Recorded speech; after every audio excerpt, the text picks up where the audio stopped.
If you're watching these videos in order, as you should be, nuclear reactions is our second nuclear reactions video, and it is on beta particles. Let's start with a primer on your beta particles. Just as we did with the last video, you will see your particles, their symbols up in the upper right-hand corner, and we're going to go over those four main points for beta particles. A beta particle or a beta is simply an electron. So we can use either the Greek letter beta or we can use the symbol for an electron. You know what I prefer. I prefer the symbol for the electron because we're going to use that. Beta particles have a negligible mass, just like how electrons have a negligible mass. And that doesn't mean it doesn't have a mass or else it wouldn't exist. It just means it's super, super small compared to protons and neutrons. It also has, shocking, a negative charge, just like the electron. All right, so these electrons, these beta particles, have much higher energy than our alpha particles. So their damaging power is moderate and their penetrating power is moderate. So these are able to go through more material than our alpha particles. So when you are handling beta particles, your PPE that would be expected, you could have a wall between you and the beta emitter. This will stop beta particles. They can travel several meters, so that's definitely further than what alpha particles could go. They can pass through paper, so don't think you're going to have a paper shield and that's going to work. And they can penetrate through 4 to 5 millimeters of skin. So you're definitely going to need a little bit more clothing.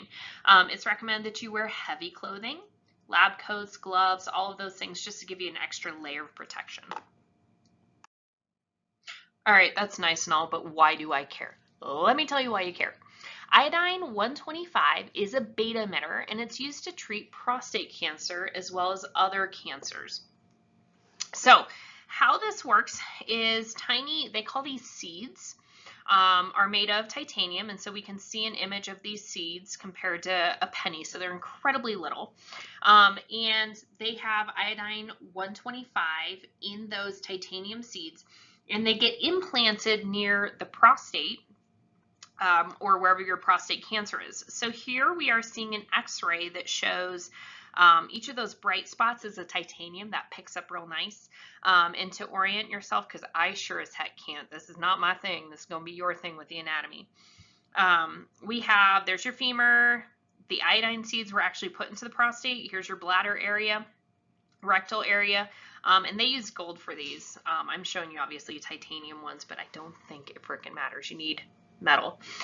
Here we can also see another image, an x-ray of where these were implanted.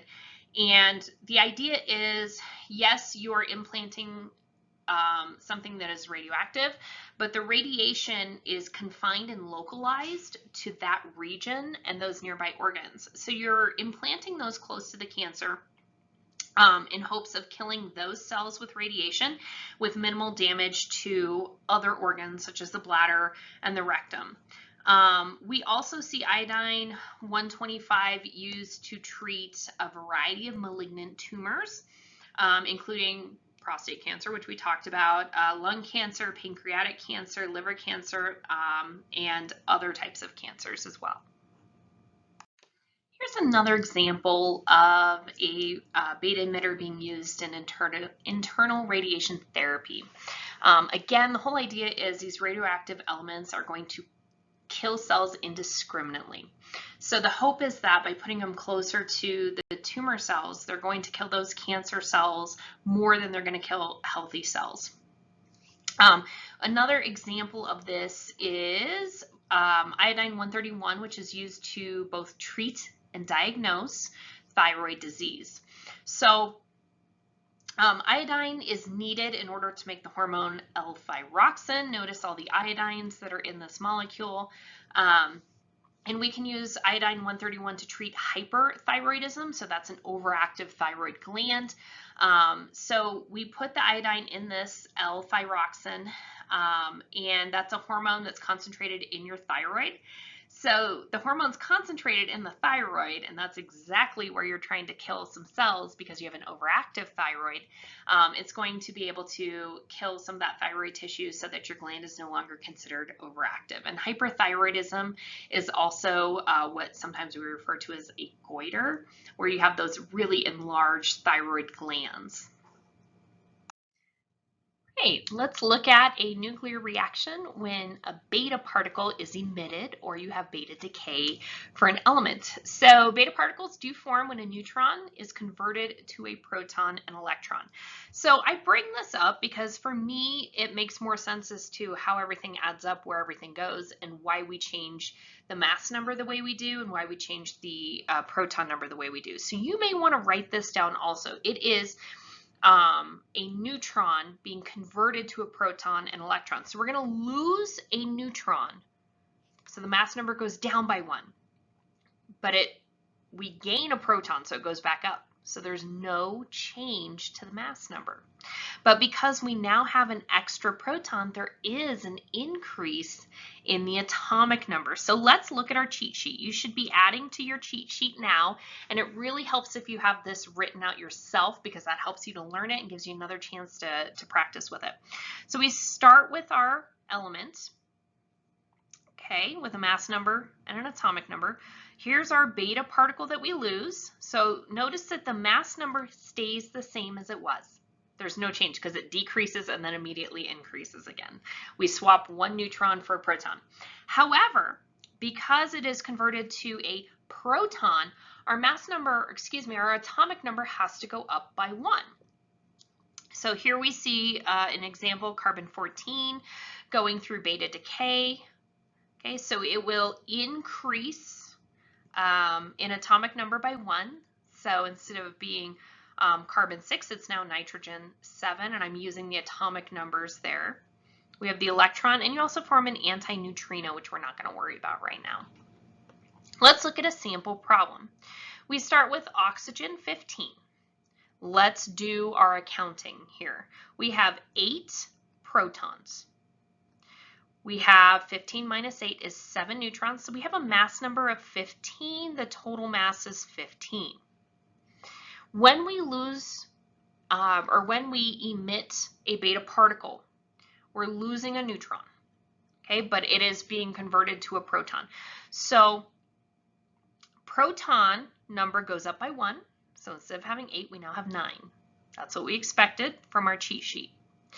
The neutron number is going to go down by 1 because we lost a neutron. But when you add 9 and 6 together, you should still get the same number. So the total mass is still 15. Okay, looking at our beta particle, ain't much there. Okay, there's no protons, it's an electron. There's no neutrons, it's an electron. It has no mass according to how we measure that. It has some mass, but very small. So we take an accounting, there's nothing really changing here. So this is one of those times where you are not going to see your protons as equal, okay, because we are increasing proton number. Okay, before we go into beta bombardment and electron capture, I just want to pause and show you the difference between both of these. So electrons are going to be shown on the reactant side. So we're adding an electron in. However, the outcome is going to be the same for these. But the difference between beta bombardment and electron capture is in how the electron is absorbed by the nucleus. So in beta bombardment, we are shooting an electron at the nucleus, and the collision is going to produce an element that has one less proton and one more neutron.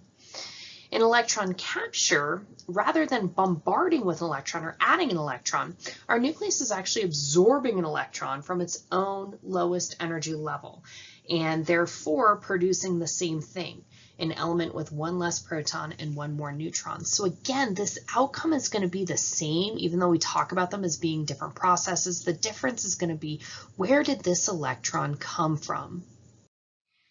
All right, the opposite of a beta emission is a beta absorption or a bombardment. So starting with our general reaction, we have an element with an atomic number, I don't like that color. We have an element with an atomic number Z and a mass number A. we are going to add to the reactant side because we're bombarding that element with our beta particle. We're going to add the beta particle on the reactant side. So this pretty much works the exact opposite as if you were to lose it. So we know that we are going to have more protons in our reactant side than our product side this time, because that's the exact opposite of the emission. So we are also not going to have a change to our mass number, okay, because our proton turns into a neutron. So we expect for a bombardment that the mass number again doesn't change, but our proton number, the atomic number, should go down by 1. And that's where we get the Z-1. Looking at a sample problem, and I'm going to draw this line in the sand. I didn't do that last time. That's always a good idea. Let's just kind of look and see what's happened. Okay, here we have oxygen has 8 protons and nitrogen has 7. So that's a decrease of 1 proton. Great, that's exactly what we said should have happened. 15 minus 8 is 7 neutrons. This is an overall mass of 15. Okay, we're not counting any protons or neutrons for that beta particle because it's an electron. 7 and 9 is also 15. These numbers are equal. The only change here is that we have swapped a proton for a neutron. Okay, let's talk about electron capture. This is also known as K-capture, if you've heard people use that term before. If you have heard people use that term before, you are definitely hanging out with the right kind of people. All right, so electron capture is a type of radioactive decay that has the same outcome as positron emission, but instead of losing a positron, the nuclide gains an electron. So here's the bizarre part of electron capture. Where do we get the electron from?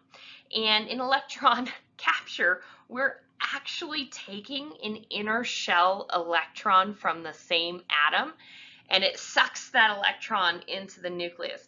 So it's capturing one of its own inner orbiting electrons, which blows my mind that this doesn't happen more often. So it simply takes some event that will just bump that electron just slightly out of its orbit, and that will cause the orbit to change. It's almost like watching one of those quarters go down the thing at the mall. You know, you run the quarter through the machine. No, it's not a machine, it's a structure. And it starts a spiral effect until it finally drops in. Similar thing here. Your electron can orbit like a planet around the nucleus, but if it just gets bumped a little bit, it starts that downward spiral and it will get sucked into the nucleus. Blows my mind. Okay, so updating our cheat sheet, we talked about positron emission. Here we have, we are taking in an electron, hence why it's on the reactant side, so we're absorbing an electron. And our atomic number is going to change. It's going to decrease by 1 because, again, remember, the outcome is the same as positron emission. How we get there is different, though. Looking at our sample equation, we have aluminum 26 absorbing one of its own inner shell electrons, and our proton number decreases by 1. Okay, and remember, since the outcome is similar to positron, our masses are not changing, so those stay the same. Again, we have 13 protons in our aluminum, and we have 12 in our product, which is what we expect. We expect the proton number to go down by 1. Looking at our number of neutrons, we have 13 neutrons. 26 minus 13 is 13 in aluminum. 26 minus 12 is 14. Regardless, we get to the same total mass. So this is where the video gets kind of long. If you feel like you have a good idea of what you're doing, please, by all means, pause this video, work the problem, come back, see if you got it right. If not, listen to the instructions. Use this however is beneficial to you. If you don't feel like you need the practice, you can be out. All right, so carbon-14 decays by beta emissions. So carbon has a mass number of 14 and an atomic number of 6. We know that it is decaying by beta emissions. So I'm going to draw my beta particle. And this is essentially a change from a neutron to a proton. So if I'm creating a new proton, that means this number, the atomic number, should go up by 1 from 6 to 7. Okay, so that is nitrogen. Now, if I lose a neutron, 14, my mass number goes to 13, but then if I gain a proton, it goes back up to 14. So the mass number remains unchanged. Another one of those fill in the missing problems. So we are told that whatever happened here, it looks like this is a beta emission because I have beta on the product side. In a beta emission, I know that a neutron is converted to a proton. So this number of protons must be 1 higher than whatever I started with. So I started with something that has atomic number 15, which is phosphorus. And again, I know that my mass number does not change with either a beta emission or a beta bombardment or absorption. So I'm going to maintain that same number. So this is phosphorus 32. Same idea here. So we have a missing species, and I am seeing my electron capture on my reactant side. So my electrons being added to the reactant side, this is electron capture. Remember, the electron capture has the same outcome as positron emission. So this number represents Z minus 1. So if I want to know what the original species was, I just add 1 to the atomic number, which is 8. 8 is oxygen, and I know that looking at my cheat sheet, my mass number hasn't changed, so this is oxygen 15. Looks to me like we have a beta bombardment problem here because the beta particle is on the reactant side, which means it combines with whatever that question mark represents. Again, I know that a neutron is going to, if I were doing the forward reaction, is going to decay into a proton. If the opposite is happening, this atomic number should be 1 less than the original number. So the original number must have been 26 because looking at this, it's Z minus 1 to give us our new species. Okay, so this must have been 26. Atomic number 26 is iron, and again, my mass number doesn't change.